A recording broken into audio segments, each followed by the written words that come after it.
Okay, this section is on muscle, and we're discussing right now some things that the class knows about muscle, and we had just discussed nervous system, so we're trying to tie those two pieces together.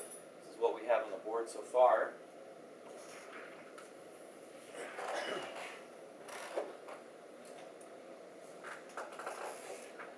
Okay, so we're talking about the transmission of the nerve. So the nerve impulse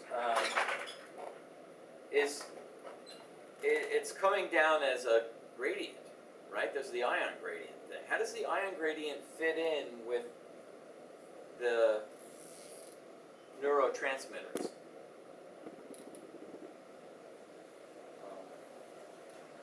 When more sodium, something about depolarization, is it?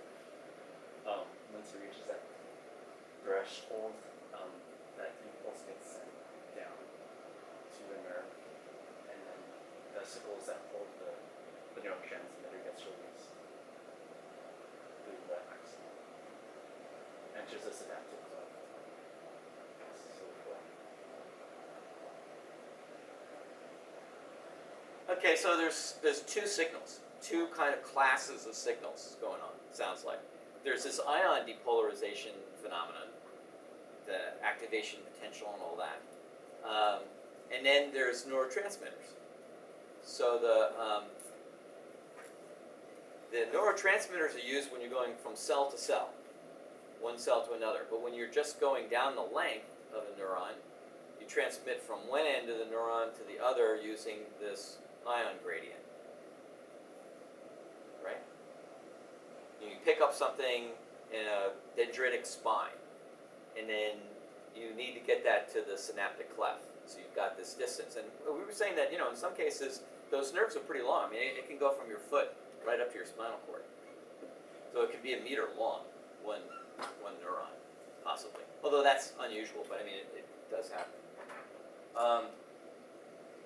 So there's two different systems. There's the ion system, and then there's these messengers. Let's just review the ion thing again, just so that we're all clear about that. So, what are the ions involved in? For transmitting the signal along the neuron. Sodium. Yeah, sodium. That it? Potassium. Sodium, potassium. Okay. And so that goes as a wave, right? So it starts out. What would be typical would be dendrite is connected to an axon, and then there's a signal, and then it's being transmitted through the neuron, and then as it goes down, it's a wave. It's a temporary flux of ions, of sodium ions, all along the way. How fast is that, the flux of ions? I think we don't have a good appreciation of that speed and why that works out so well. Because we're used to hardwired things where we use electronics. And so our computers and our cell phones, everything's electrically connected, and electrons move pretty quickly across metal. So that's a pretty cool system. But what we've got running us is we've got this ion gradient, and the ion gradient also works pretty darn fast. So it's in the order of milliseconds, and that signal can be transmitted all the way down the neuron. So molecules in solution they're vibrating and they're moving very quickly. And so just keep that in mind, because I think that's one thing that people get hung up on, is they don't realize how quickly molecules diffuse and move around. If you took an eyedropper full of, a solution, I don't know, Coke, and you dripped it into the bay, how long would it take for the molecules to get to the other side of the bay? How long would it take? No, it doesn't take a long time. All the molecules are moving around, so they move pretty quickly. So yeah, I think what we're used to doing is thinking about dyes. Like if you drip a dye, something that you can see, right? Like blue, you got blue paint or blue ink or something, and you drip it into a glass of water, you see that the color slowly diffuses, right? So it doesn't look like there's much molecular motion there. But that's a false impression that we all have. Because in that case, you're not looking at a solution. The blue stuff is usually a suspension.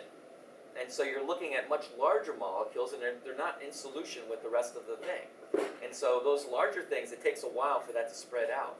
But as far as the molecules pretty much instantly, I mean, within the, you're looking at it in a level of seconds or whatever, and it's going to completely diffuse throughout the glass, instantly.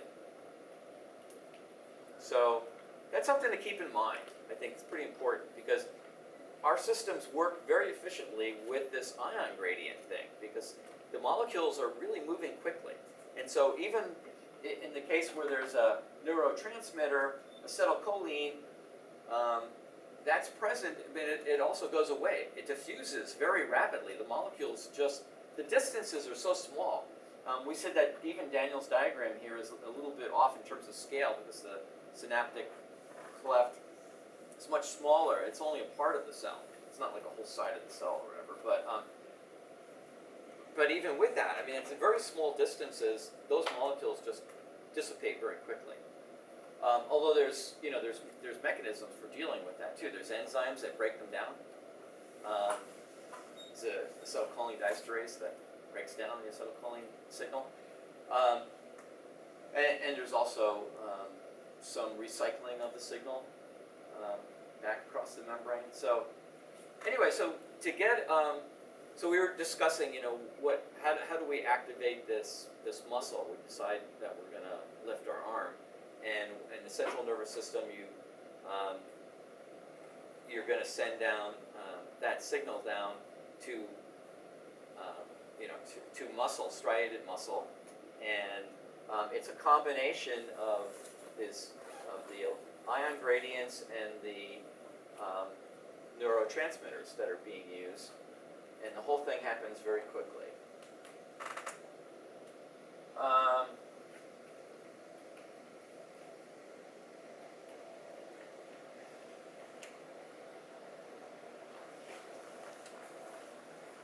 Yeah, I'm not sure I should launch into that right now.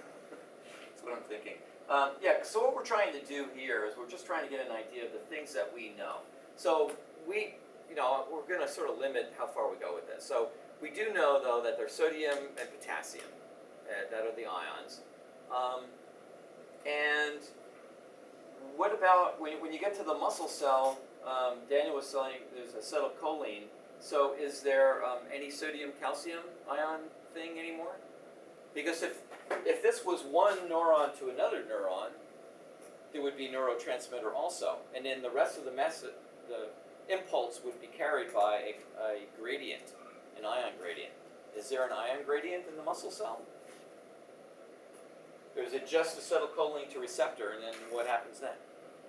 How does that message get further?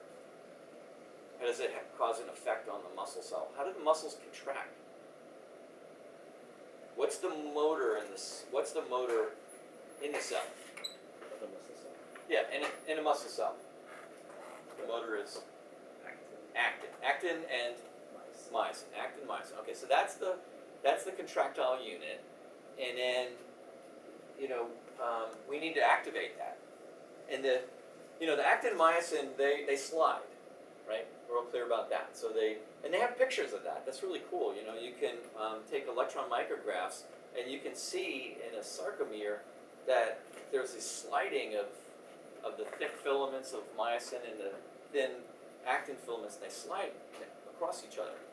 And that's the main contractile unit there. But what activates it is also an ion gradient, but it's not sodium potassium. It's calcium. So in this whole discussion, I mean, we need to think about, well, when do we have neurotransmitter? When do we have a sodium potassium pump? When do we have calcium ion, calcium ion gradient. So free calcium is released, and calcium is taken away. So that's a very effective signal. So yeah, we'll discuss that more, but that's a good start. Anything else on these guys?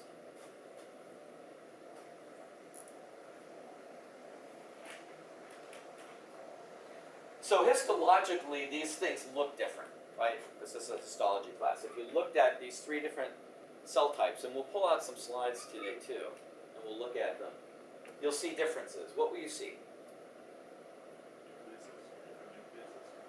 Different nucleus? A different size, a different number of nucleuses. Yeah. Nuclei. What has the most nuclei? Skeletal. Why? Yeah. It's because you got the muscle progenitor cells or Progenitor cells are always blasts. myoblasts then? Yeah, So myoblasts, you have like this fusion of several myoblasts, which then condense into a muscle fiber. Okay, so that's why they're multinucleated. Right. Okay, so you can see that. So the skeletal muscle is going to look, you're going to have more nuclei within one strand, and then these nuclei are going to be not centrally located, but kind of on the sides.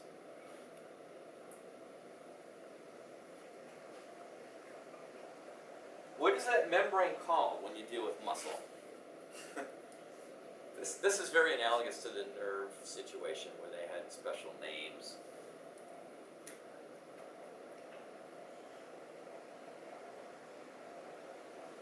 So this is called the sarcolemma.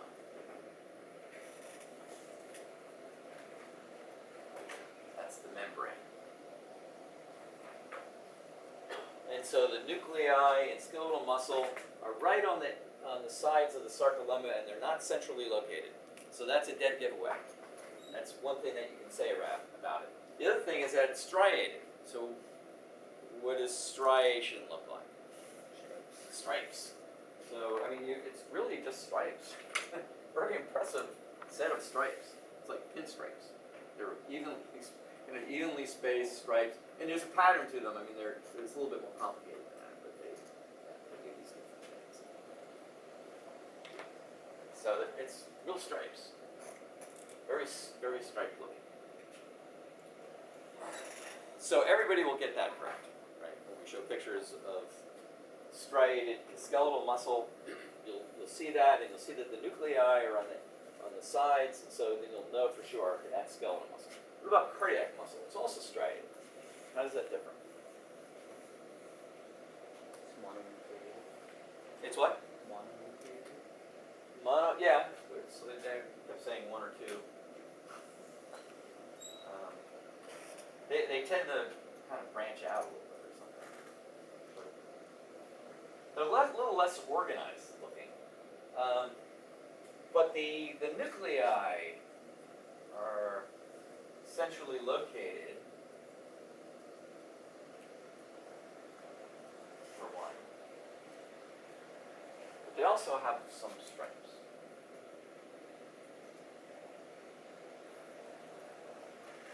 It reminds me of fish. Anybody ever do tropical fish? Keep tropical fish?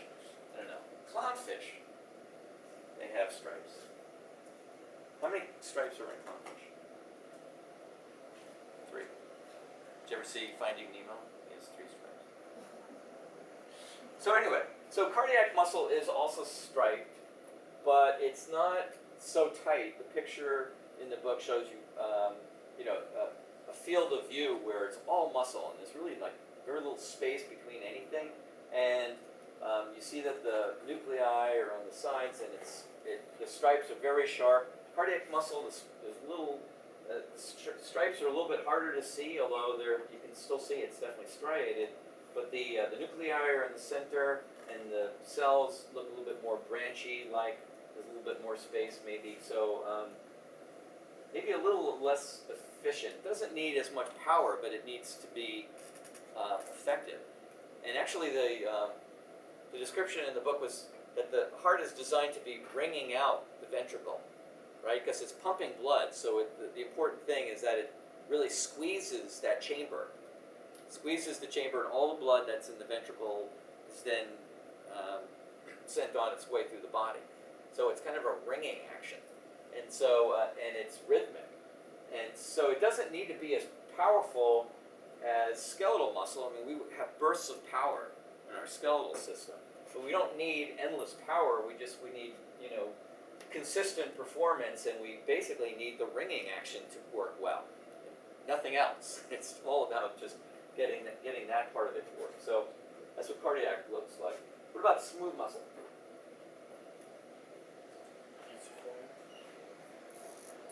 Fusiform?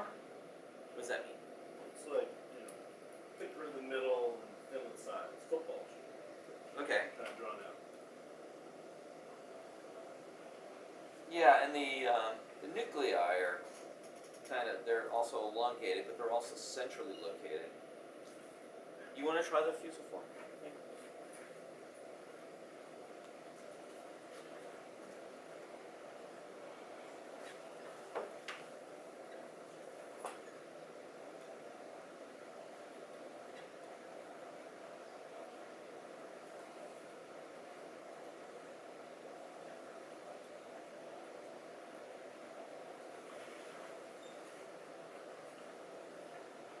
Okay, so if you see a picture of that, how is it going to look different than the other two? Is it striated? No, it's non-striated, so no stripes. So that's good. We got something very clear there, no stripes. So that will help you. And then the nuclei are not going to be located on the side; they're in the middle. And fusiform, they kind of narrow and then get a little bit wider. If you can make that out. Why is this not? Is it easy to get confused with this and connective tissue? Not really, right?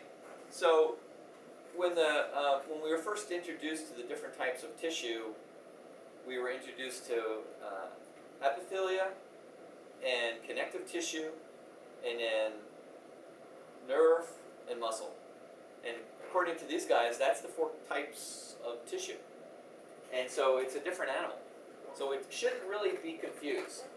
And so I would hope that you guys would always get that part of the identification correct. It doesn't look like an epithelia because epithelia are cobblestone looking. The cells are fit in very tightly with each other, but they're not elongated cells typically, right? They're cobblestone looking cells. And the connective tissue is all about having collagen, lots of collagen. And that's in just a few fibroblasts. So fibroblasts are present in connective tissue. What's the relationship between fibroblasts and muscle cells?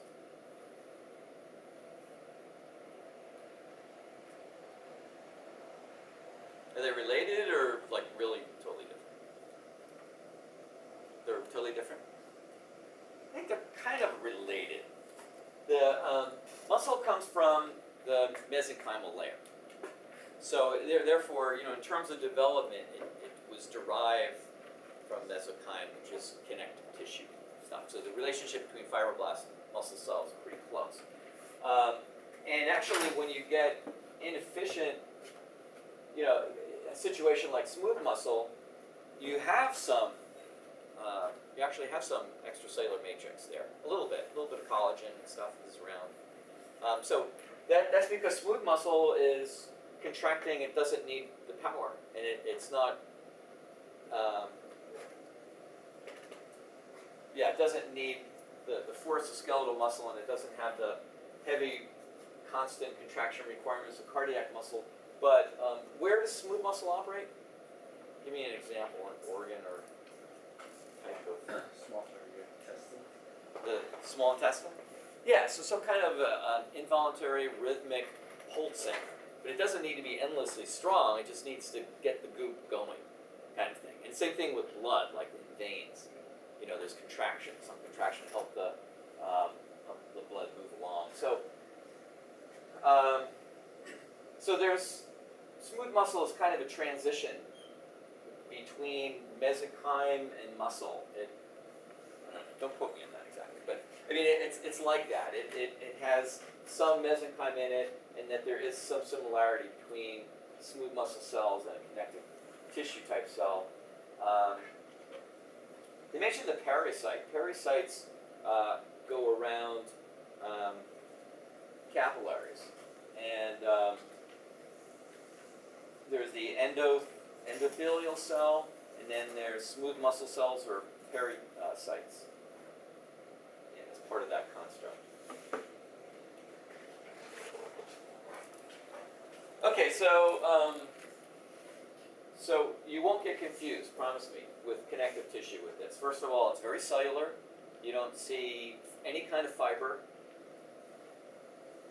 It looks like packed cells pretty much, but they're not cobblestone-like. They're elongated cells, nuclei centrally located, smooth muscle.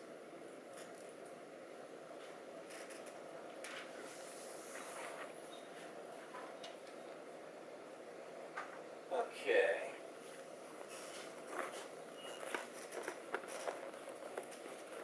Anybody want to add anything to this before I redo it? So that's pretty good. I mean, I think we're dealing with some of the main issues here.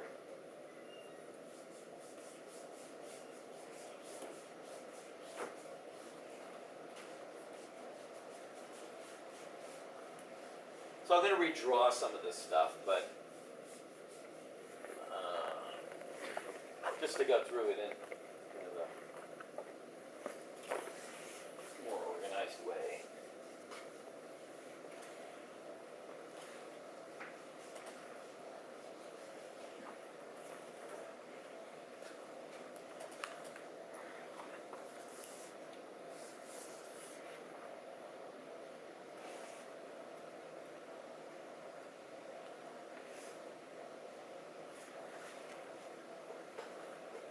Okay,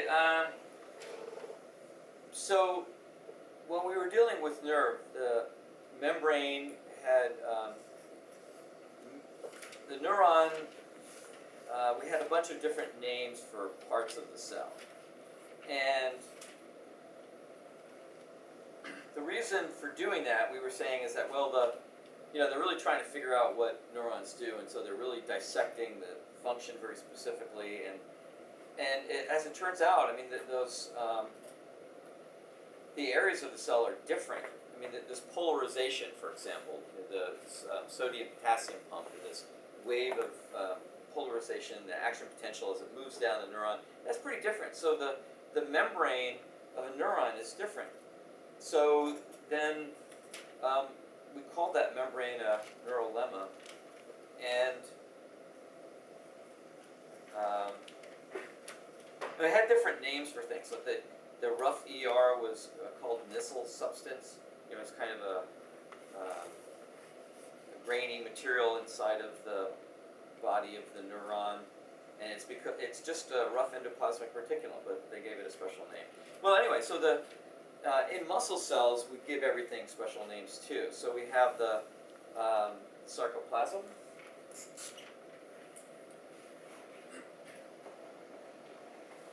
So you're really helped by remembering these different names. So sarco, muscle.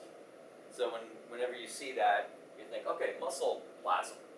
So what is plasm? Well, it's cytoplasm.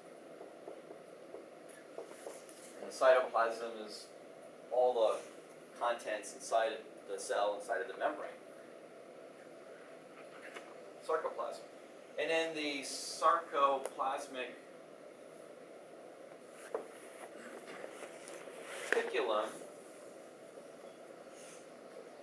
is the endoplasm.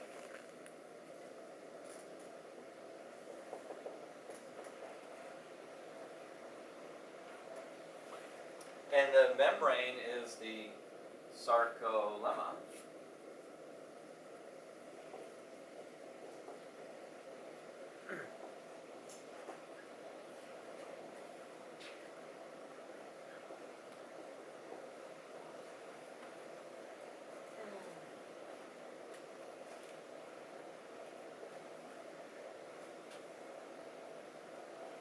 So sarcoplasmic reticulum could be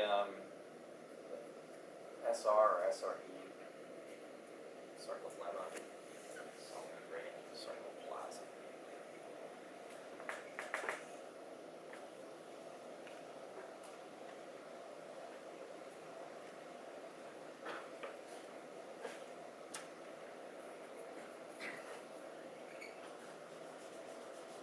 Okay, so biology is not so bad when you get the vocabulary words, because when you read the descriptions and you lose sight of the vocabulary, it can get it seems like it's very complicated. Wow, what are they talking about here? I don't know what the sarcoplasma reticulum is, and why is that different? And it actually turns out, I mean, as far as the sarcoplasmic reticulum goes, that's a pretty cool one. Because although it's like an endoplasmic reticulum, it's like a smoothie R. What's the difference between rough and smoothie R? Rough has ribosome. Yeah, it has the ribosome right on the membrane, right? So that means, and the function of the ribosome is, Protein synthesis. yeah, protein synthesis. So it's translating message into protein. And so when it's on a membrane, it's a good way to synthesize proteins that are going to be modified, post-translational modification. You synthesize them on a membrane, and then you have signal sequences on when they can pass through membranes and when they can't, and when they're going to be modified with sugar residues and the Golgi and all that kind of stuff. So this having protein synthesis on a membrane gives you lots of options for modifications of the protein. So that's the difference. A smooth ER is one where you've got the membrane, but there's not ribosomes there. So what would be the purpose then of having a whole bunch of endoplasmic reticulum without ribosomes on it? And it means like, well, we're not, the requirement for making lots of protein is not so high, but we're using it for something else. And so the sarcoplasmic reticulum actually controls calcium release, which is a huge deal. So suddenly, calling it a sarcoplasmic reticulum makes sense. So wow, it has this unique function. And the whole contractile phenomenon of actin, myosin filaments sliding on each other is calcium controlled. So that's a pretty good one. Okay, so when you want to build muscle,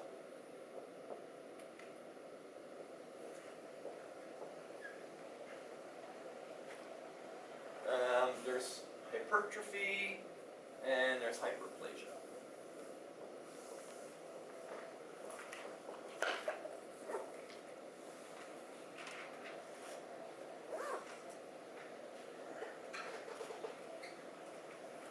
So hypertrophy is the enlargement of the vasculature with new myofibrils, growth, the diameter of the muscle fiber, increase in cell volume, but a little less so for the amount of cells. Hyperplasia is actually where you get this increase in the cell number,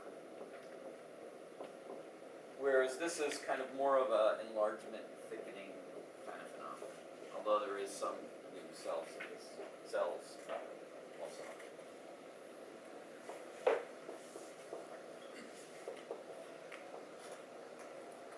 Hyperplasia. You ever heard that word before? In some other context? It's used a lot in medicine. It just means that there's some kind of growth. How often is there a growth? Pretty often. You go into the doctor's office and it's like, doctor, I've got this growth. Oh, that's a hyperplasia, says the doctor. Right? So it's a general term that says, okay, it's a growth. There's a bunch of cells there, more cells than before. Give me an example of common disease where you've got a lot of growth of cells. Cancer. Yeah. So hyperplasia is a term used a lot for cancer. It's uncontrolled hyperplasia.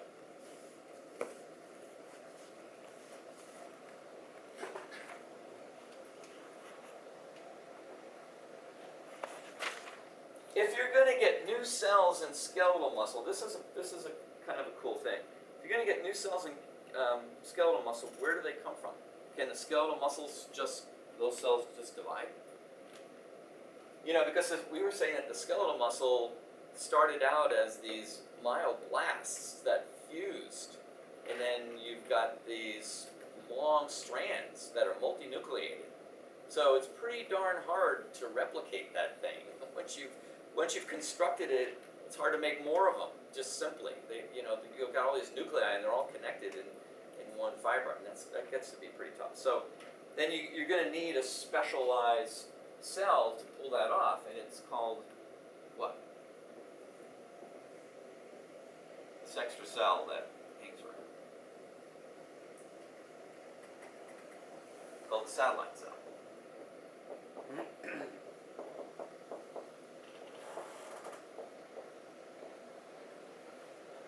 So we're talking about the skeleton.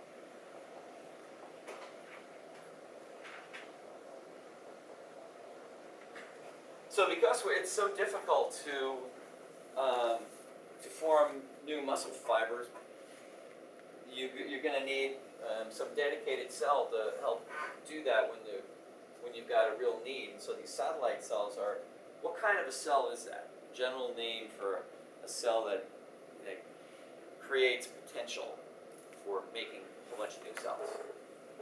Elizabeth, what kind of cells? Cell, it's there for replication and to resupply that organ or that tissue with a whole bunch of new cells. So it likes to divide, and it's a more primitive cell, and it grows out and creates a bunch of new cells. It's like related to stem cells. Right. Progenitor. So then the satellite cells are progenitor cells. And this is a very specific term.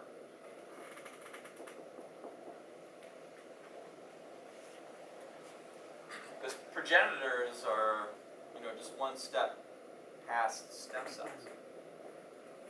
So the satellite cells are progenitor cell, and there's a certain population of them hanging around on muscle to be able to repair and add new muscle that needs to be. So that's why hypertrophy is more the thing that's happening if you go to the gym.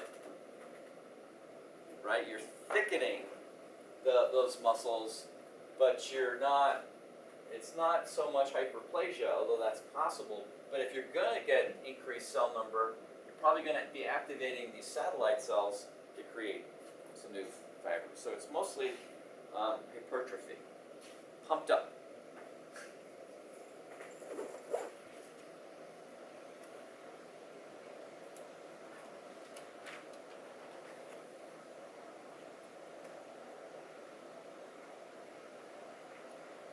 So because the other cell types, because cardiac and smooth muscle are not linked together, then it's easier to increase the cell number there. So they don't need a system like this where they are dependent upon satellite cells to make new cells. So that's a pretty fundamental difference.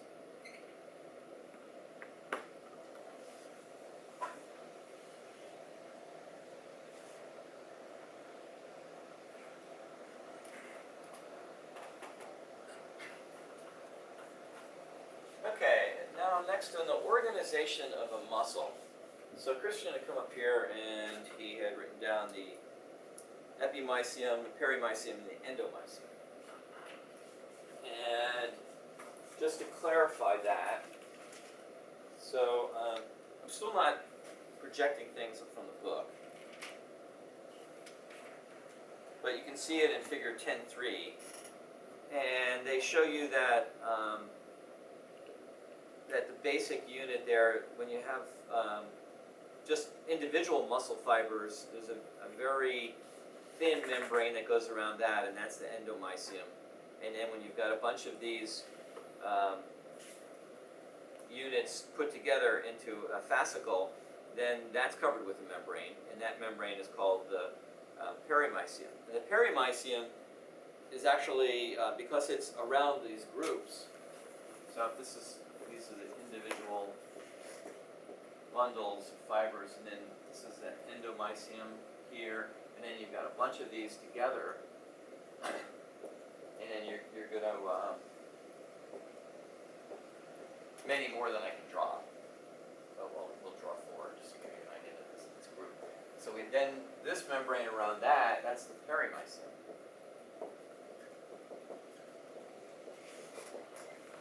Whereas this guy was the endomysium.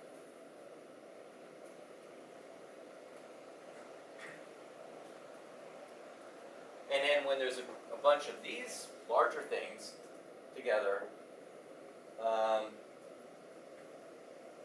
then the whole packaging of the whole muscle, basically. It's a much thicker thing with it's very dense cellular material here. And then that's the epimysium. So that's kind of a cool picture, and actually they have a picture of that. Dr. Numbers? Yeah. Can you use a different marker? Use a different marker? Yeah, sorry. Let's get rid of this.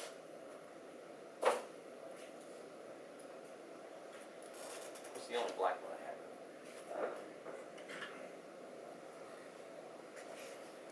Okay, so we were just saying that we've got the individual bundles of muscle here, and the first unit is packaged together with this one very thin membrane,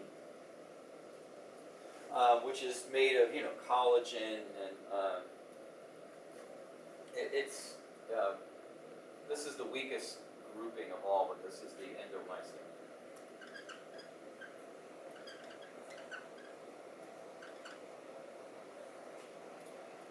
And then this is put together in a larger group, and that's the perimysium.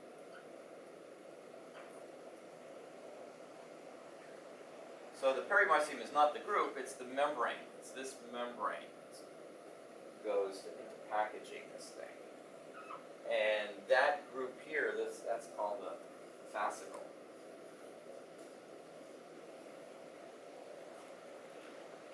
And then you have all the different fascicles. There's one there, and here's another one. Here's the second one, and then there's the third one. And there's a bunch of them. I'm just trying to give you an idea. One muscle is going to have many fascicles, but around that whole thing, then you've got this very cellular material, and that's called the epimysium. So it doesn't look like these other things, which are very thin, relatively. This looks very cellular. There's a lot of material here, and it goes around the whole thing. It's protecting the muscle.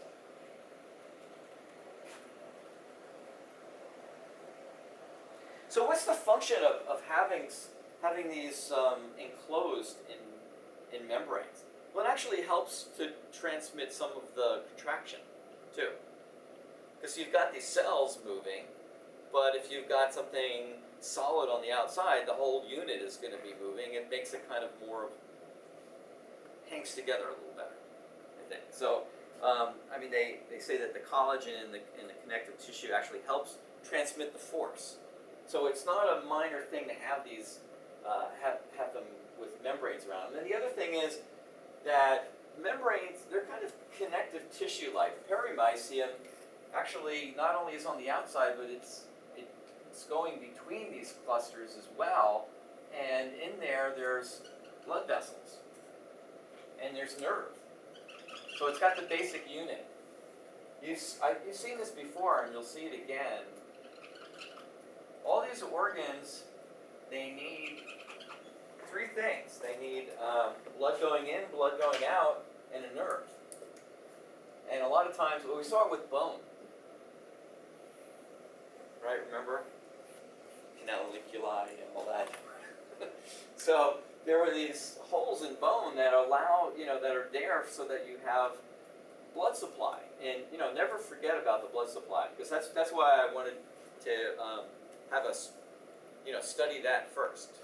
Blood cell types, and then, the circulatory system and everything. And it really is the beginning of being able to think about all sorts of more complex tissues and organs in the body, because all the cells need to be they need the blood supply, and they also need to be innervated somehow or other, because these are larger structures that are responding to overall systems, so they need instructions. So that's perimycium is a membrane that invaginates into these clusters as well, and it creates spaces for those important functions. Okay, speaking of larger things, there's the group of muscle. So this was a big piece of muscle, and muscle has got to be attached. For your skeletal system to work, there's connecting points between the skeletal system and these larger muscles. So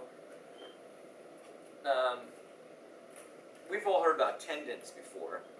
So tendons are connecting points, and the muscles taper down to the tendons, and they're contiguous or continuous with the tendon, and so those have a special name, and they're myotendinous junctions.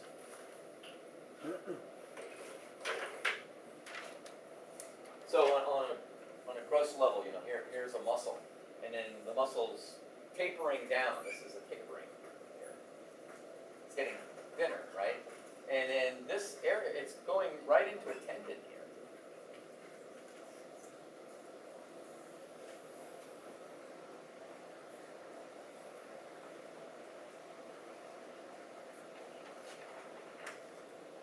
So this area where you get the transition between muscle and tendon, they call that the myotendinous. Myotendinous junction.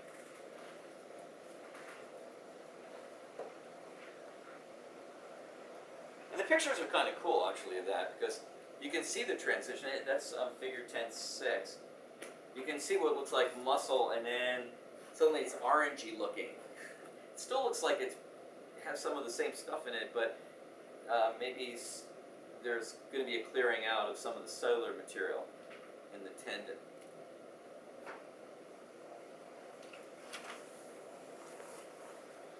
Okay, so next we're going to get into the structure, the basic actin-myosin stuff. So I guess it falls on us because we're interested in histology, but what does the picture show? And that micrographs, they actually show you the striated muscle. So we're saying, well, what does that look like? It was stripes. So we were drawing these orange stripes on there. And figure 10.7 shows you, striped muscle. But what is the basic unit? Why is it striped? And we're saying, well, it's actin and myosin, and they slide across each other. So you could kind of imagine in areas where they're doubled over, that's going to be thicker looking, maybe. Or this myosin is a thick filament, and actin is a thin filament. So places where myosin is overlapping each other, that's going to be darker. And places where there's just actin, that's a thin filament, it's less dense. So those are going to be clear regions or lighter colored regions. So there's dark. The darker ones are going to be where there's the thick filaments are lining up, and the where there's a light band. That could be actin, and some of the proteins associated with actin. Okay, so there's three things that they talk about here. There's A bands, there's I bands,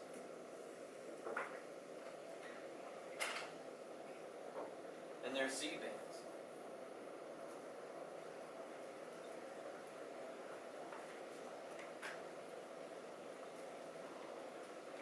So the I bands these are dark. The A bands are dark. The I bands are light. And the Z bands are in between. They're between the light, kind of right in the middle of the light things. The Z bands end up defining the whole sarcomere, so suddenly Z becomes really important. So the A bands are dark because that's where the myosin is. You have myosin thick filaments.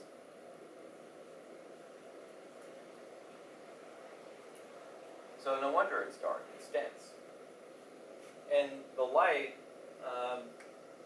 is actin, but there's also some supporting proteins there. There's actin, and then there's these other things. Titan, nebulin.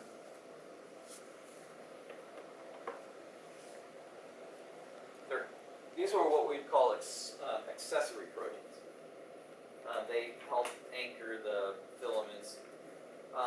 Actin is connected also to alpha-actinin.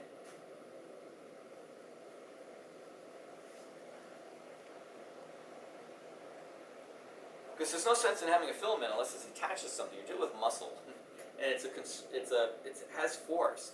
And so in order for something to have force, it's got to be connected.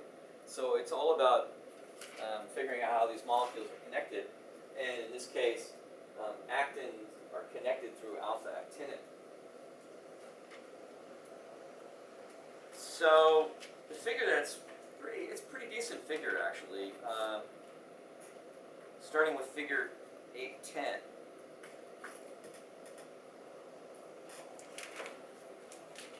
Where they have the interpretation of what these bands are.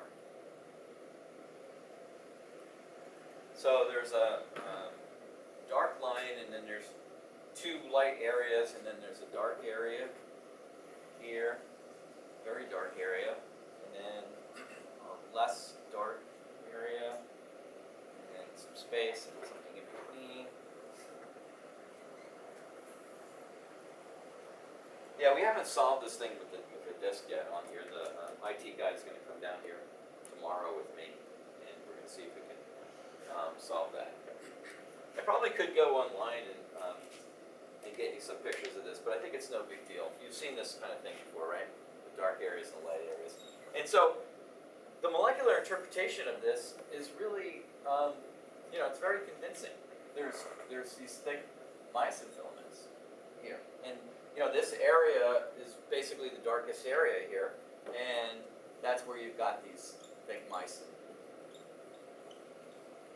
filaments here. And then, they have these things hanging off of them, and that's because that's how it moves against actin.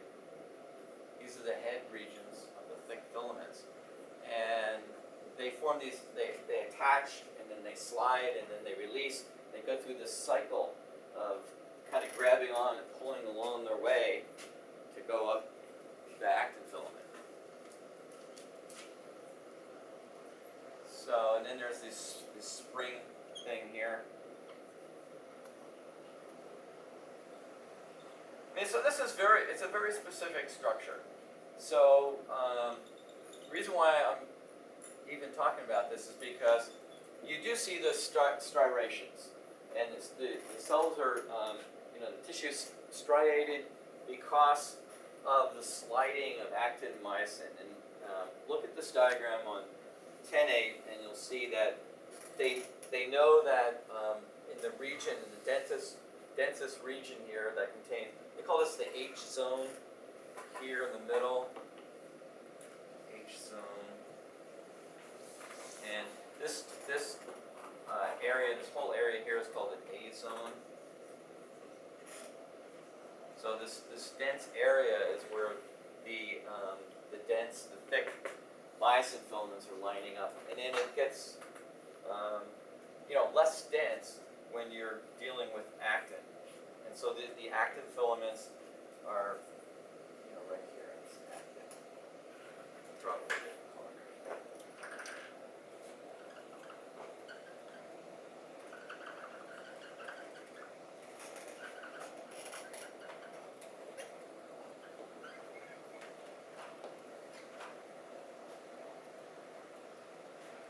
So that when you take a picture, and you can use a different kind of microscope. When you have a great picture, what is it? It has a lot of detail and it's not in color. What kind of microscope? A what? you said, right? Yeah. So what is that? What is the T in? Yeah, it's an electron microscope, transmission electron microscope. Yeah.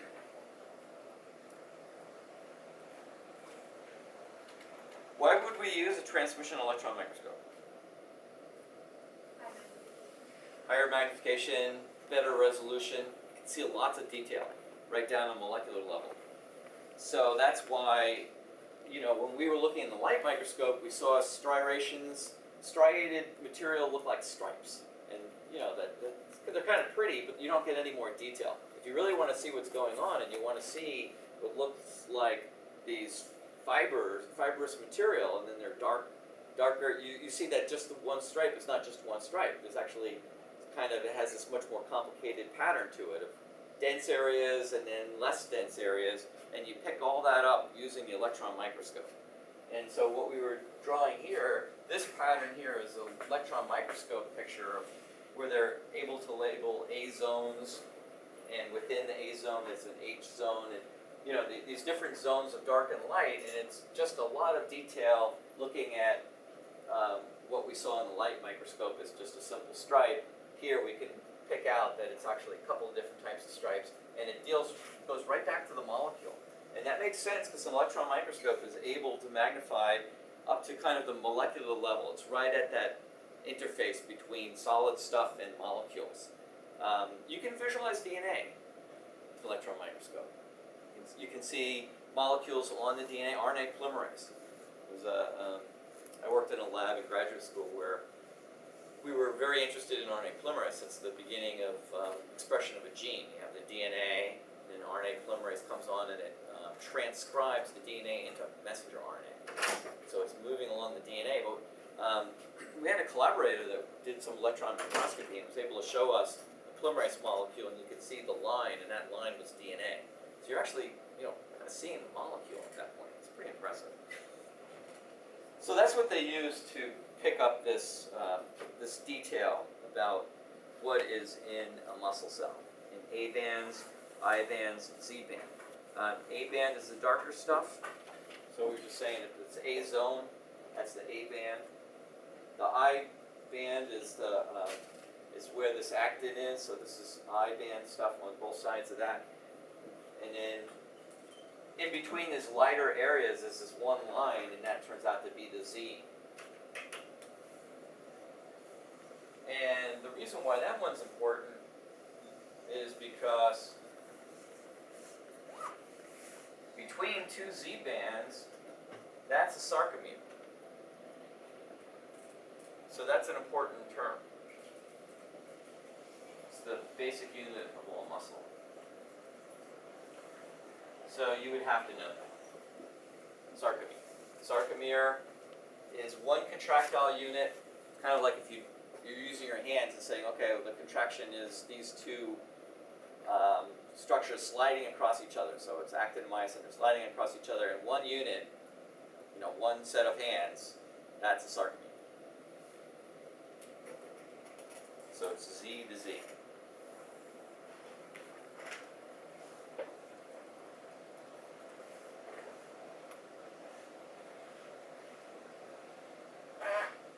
So what drives this whole thing? So that things are sliding, actin myosin sliding. But to do work, you need what? You go down to the gym, you have to feel like you're ready to do it. What makes you feel ready? Caffeine. Caffeine? Yes. No. Energy.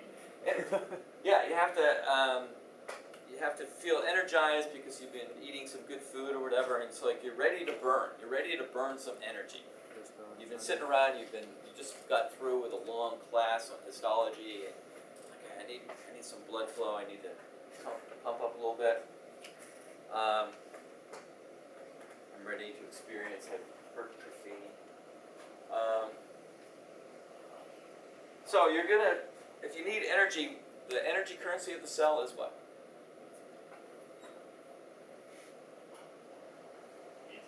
ATP. So that comes up in all the different classes, right? We've heard a lot about ATP. So ATP is driving the system, and they, they noticed early on that in order to get the contraction, it's ATP driven. And ATP is right there.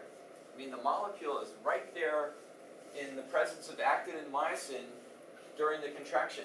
And without ATP present, without it actually sitting right there, I mean, it's not just sending a message to, oh yeah, it's okay to do whatever. Like there's acetylcholine is hoping to send a message. But ATP is part of the complex, and that's why you have actomyosin.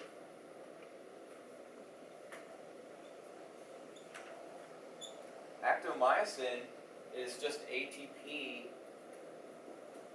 ATP bound to myosin, and it's ready to contract. It's binding at the head region, myosin heads.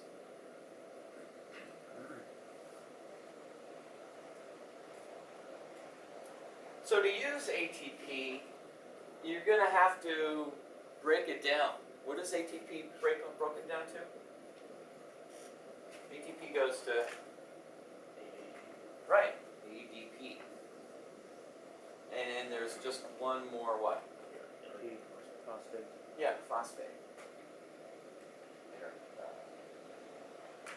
So there's the cleavage of the terminal phosphate is providing lots of energy.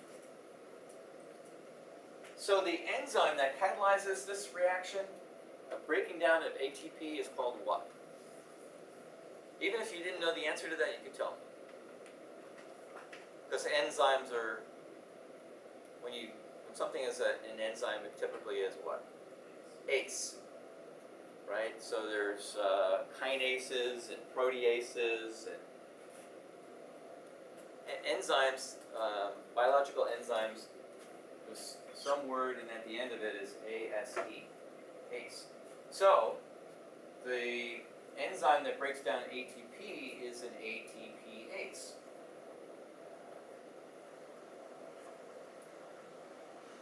And in general, how was all this stuff figured out on the structure of this? Well, this took a lot of different researchers, many years. And so they made all these different observations about what's going on. If you're a researcher in the lab and you see that a process requires an ATPase, that's a good bet to study. That's a good one to study because the cell is spending energy on this process. So it's spending its money, on this thing. So it must be important. So just tracking down ATPases is something that's still popular today. I mean, people are always looking for where's there an energy requiring step. Those are typically really important processes in the whole biochemical pathway that makes up life. So ATPases.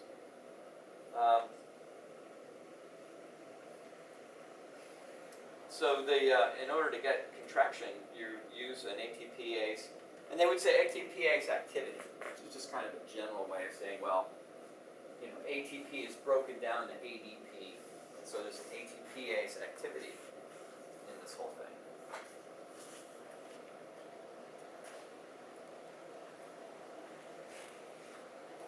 So actin filaments are anchored perpendicularly to Z discs by actin-binding protein alpha-actinin. Did you get that? So the actin, we were saying, it's bound to actinin, alpha-actinin, and it's bound to the Z discs. And Z was at the end of the sarcomere, defines the end of the sarcomere. So that's how those thin filaments of actin are connected. So it's one sarcomere here. And then you've got these thin filaments. Thin filaments are actin. And then they're going to be connected to Z through alpha-actinin.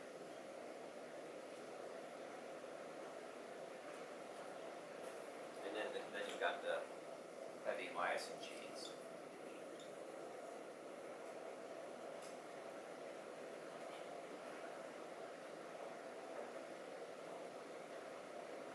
So there's, to get this whole thing though to be regulated, this is an important thing because you don't. We need to understand when these things fire. So when does the muscle contract? And so we know that Daniel was describing how acetylcholine is a neurotransmitter that sends a message that a muscle cell should contract. And then you've got the motor here. Here's the motor. It's actin, myosin. We even know some details about it. It's separated down into these sarcomere units. There's A bands and I bands and Z bands, and Z to Z is one sarcomere, and that makes up the sliding mechanism between actin and myosin. We even know that the actin is connected to the Z bands with alpha-actinin. That's all good. And we know that there's an ATPase activity, so that ATP has been being broken down to ADP. So, okay, so we've got the motor, we have it requiring energy, but how is this thing regulated? So the regulation of all this skeletal muscle, two big players here, they're troponin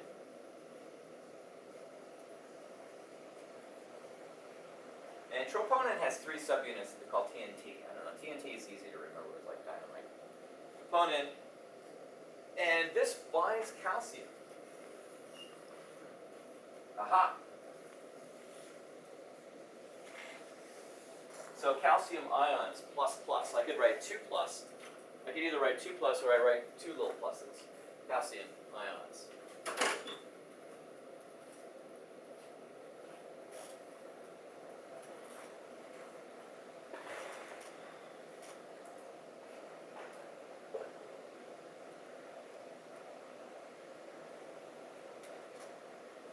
So then there's also tropomyosin.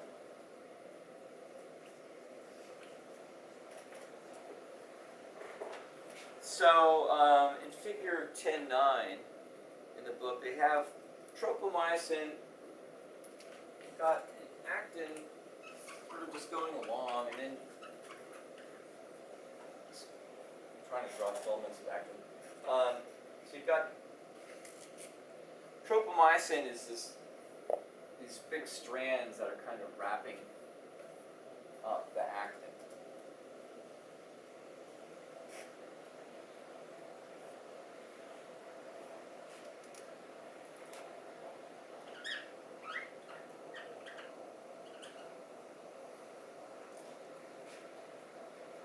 And troponin is this little group at the end. Right? At these particular areas, you've got troponin.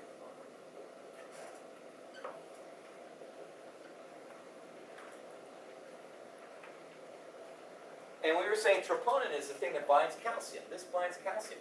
When calcium binds troponin, it changes the conformation of the protein. Have you ever heard that before, that expression used? Changing the conformation? Yeah, it's what biology is all about. So the conformation is the molecular shape. And so the shape of things, in enzymes, we were discussing ATPases. Well, ATPase is an enzyme that breaks down ATP, and it's going to have an enzyme pocket. It's going to be able to hold on to ATP and hydrolyze it. So it has a shape, and so molecular shape is a big deal. Where's the cover to the green pen? Oh, there it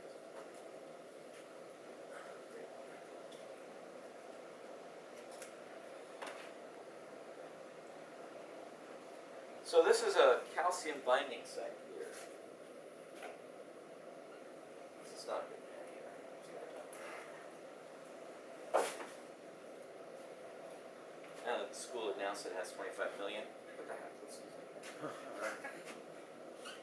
Actually, this pen is not very good either. Anyway, so calcium binding.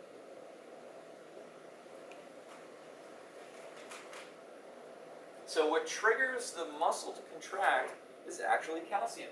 Because when calcium is present, troponin's conformation changes. It just means its shape changes. It could go, from that to that. So, you don't create matter or destroy matter, you're just twisting things. So it has a different shape.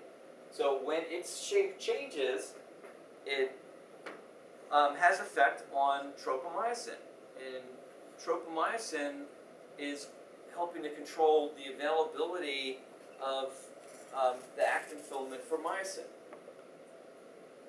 and ultimately the ATP hydrolysis. So it turns out that it's a little bit more complicated because there's creatine kinase in there, which is an enzyme that catalyzes the transfer of phosphates from phosphocreatine to ATP for muscle contraction. I don't care if you know it to that detail. What you do need to know, though, is that actin and myosin are the motor, and that there's regulators, and the regulators are tropomyosin and troponin. So troponin is where the calcium can interact directly, and by its changing its shape when calcium is present, it has an effect on tropomyosin, and then the whole actin chain is then able to start to interact with the myosin. Otherwise, if there's no calcium here, and this is in a certain conformation, troponin is closed up like this, well then the tropomyosin is covering the actin filament, and the actin filament is not available for binding to myosin, so it can't ratchet along the myosin filament. So this whole system is calcium controlled. That's the bottom line. Very, very important.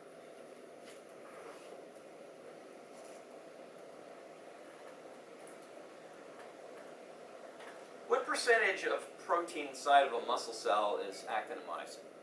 To get some perspective on this. So we're saying it's the engine. It's like having your car. What percentage of your car is the motor? What percentage of the muscle cell is just actin and myosin?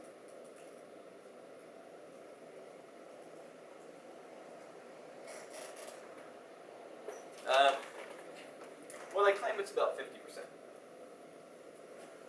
That's a lot.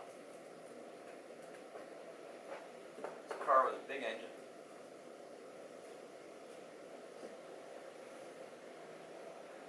So 50% of the cell proteins. Total cellular protein. So a muscle cell is really a dedicated machine for contraction. Okay, so if this whole system is regulated by this calcium binding, when is calcium available? When there's a signal, right? So how is that signal transported? How does that signal get to these contractile units? It's calcium. How does the calcium get there? It's in the circle. The sarcoa? It's in the sarcoplasmic reticulum. Right, the sarcoplasmic reticulum. So remember we discussed that before, where we had, we were talking about rough endoplasmic reticulum and then smooth endoplasmic reticulum, and then just the fact that there's these internal membranes. And then it turns out in a muscle cell, those internal membranes are used to control calcium flux.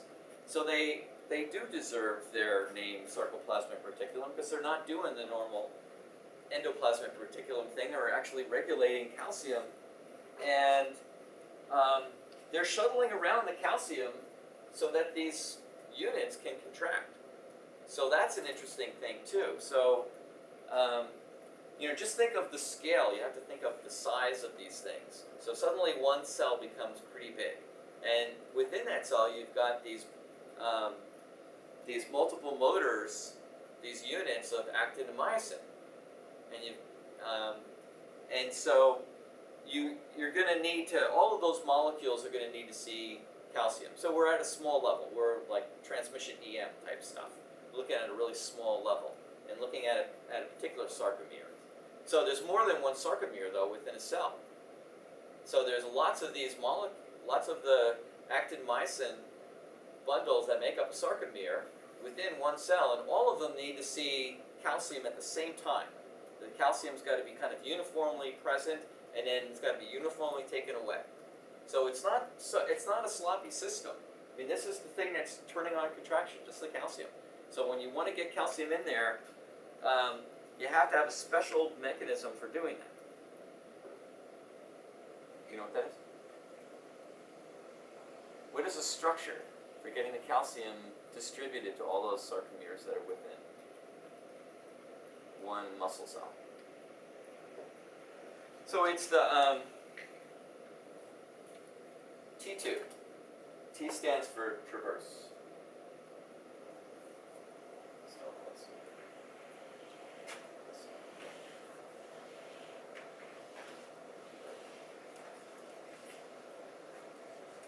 But I think that this is pretty cool because, you know, as complicated as all this stuff is, we have a unit, a motor that's actin-myosin. We're all comfortable with that. We've been hearing about that since high school.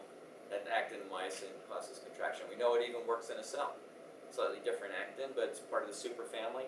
So, you know, same things applying in skeletal muscle and in cardiac muscle and smooth muscle too. Same motor. But you need to control the contraction. When are you going to have the motor go?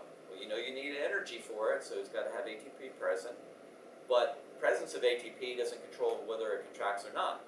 Calcium controls whether it contracts or not. So the calcium we're saying is controlled. The availability was through the sarcoplasmic reticulum. And there's a depolarization of the membrane that causes the calcium to be released, and it's going to be it's going to need to be distributed. And so we were saying that the T tube, which stands for traverse tube, is a structure within the cell, and it's distributing calcium all over all these different sarcomeres, these little mini engines for the contraction. So T-tubes, they're finger-like projections. I don't know, this is funny to write this. I just don't want you to be without some reference here. So just something to hang that on, finger-like projections. There are a lot of, they're really little tubes. And the tube is made out of the sarcoplasmic reticulum. So it's a membrane. It's just a folded membrane, and so once it folds, there's a piece of paper, it's a membrane, and once it's folded, it becomes a tube. And so that's a T-tube. And these T-tubes are feeding into, they're going from the sarcoplasmic reticulum, and then they're going all these different locations, going to the different sarcomeres to make sure that calcium ions can shuttle through here. And we were saying that the molecular diffusion is so quick. We all have this misconception in our mind about how quick molecular diffusion is, and it's not serving us well. It's not the same as dropping blue ink into clear water. Okay, that's suspension, and you're looking at much larger particles, and they move slowly. On a molecular level, as soon as you drop in that water into the cup, all those molecules are immediately dispersed. I mean, it happens incredibly quickly. And so that's the way our bodies are set up. This molecular diffusion is so rapid that as long as you provide a conduit, as long as you have a T-tube here and there's fluid in here, and then there's availability of calcium from the sarcoplasmic reticulum, the calcium appears on the other end of the T-tube immediately, and it triggers sarcomeres to contract.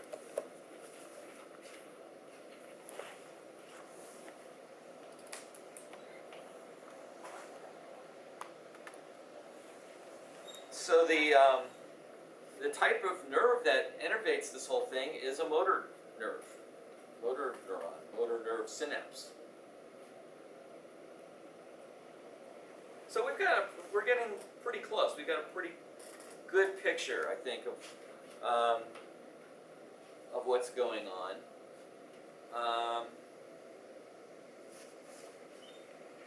So there's some terminology with the T-tubes. There's triads. They're complexes of T-tubes and two small cisternae of the sarcoplasmic reticulum. Well, that's getting pretty detailed. Just, knowing that that you're going to shuttle this calcium around very specifically. It's coming from the sarcoplasmic reticulum, and it can form these structures, and they've named these things a whole bunch of other things. So let's just review then when we get a muscle to contract, what happens? Step one.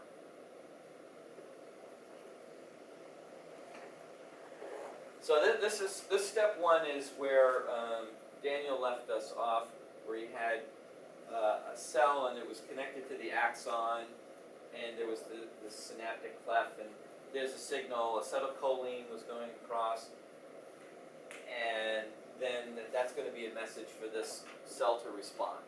So what happens? You get a depolarization.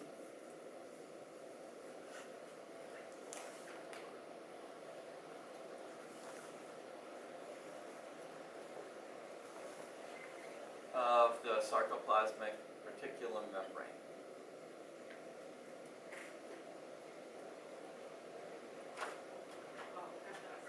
And that causes calcium, free calcium ions in the cisternae, which we didn't talk about so much, but the cisternae are part of this T2 construct here. So, so we'll say T/cisternae thing are released. And that's through calcium channel.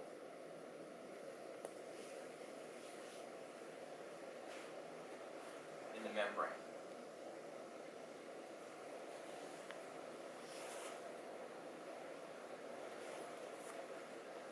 So once calcium is released, calcium is going to bind troponin. See, and then we're up here. Calcium's binding troponin. Then once that happens, well, you get contraction. Why do you get contraction?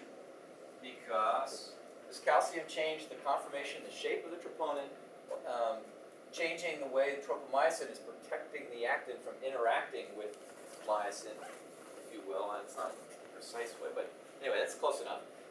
It's protecting it from interacting with myosin, and so when the tropomyosin allows actin to interact with myosin, it's going to contract as long as ATP is present. You still need energy, but the energy is there already. So it's not controlling contraction by the availability of energy, it's controlling it by availability of calcium. And that happens as soon as you get a depolarization of the sarcoplasmic reticulum membrane, which you get if you have transmission of the signal.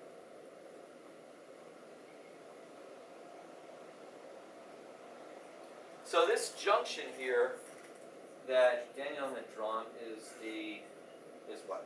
Do you guys know? It has a name, this junction. Synaptic junction.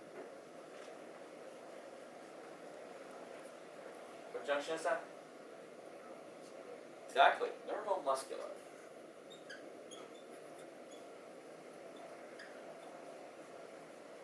So I think that's a pretty good point to leave off, maybe. So does that seem pretty good? So we ended up with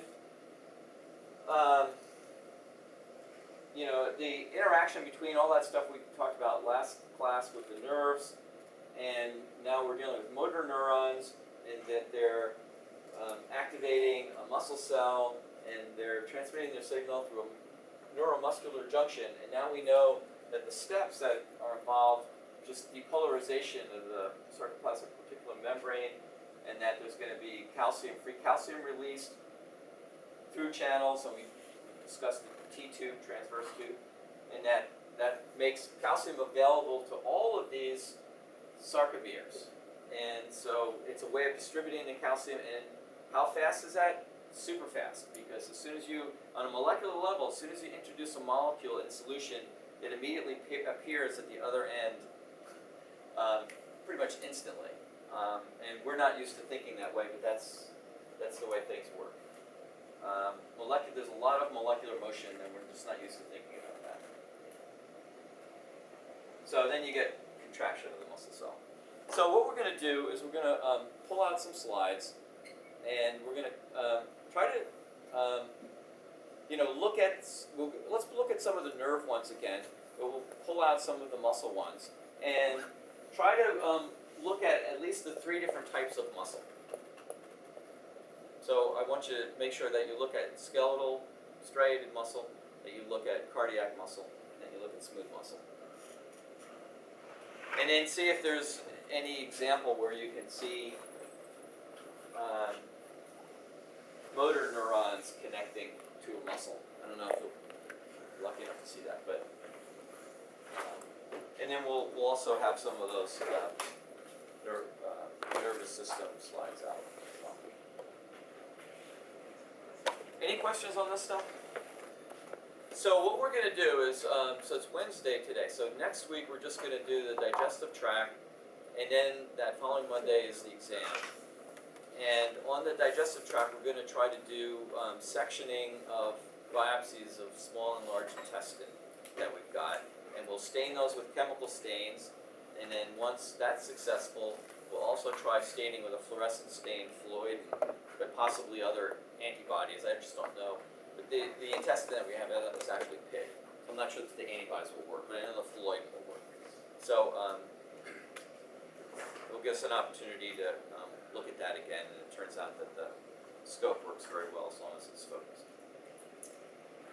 Okay, and then we'll get our review too, and I've been coming up with some review questions, and been pulling out some MCAT type questions that appear in other companies' reviews of MCAT questions, and a lot of this stuff fits right into it.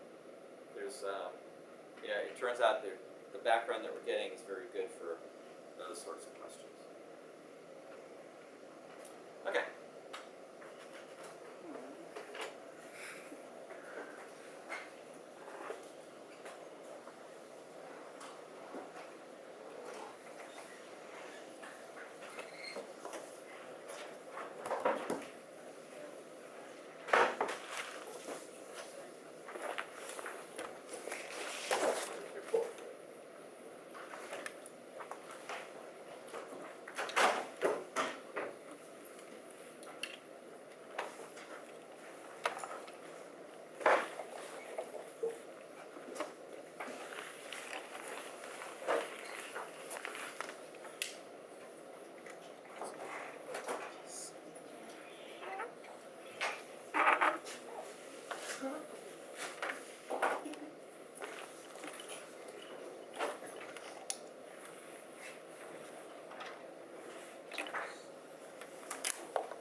So what's another name for our skeletal muscle?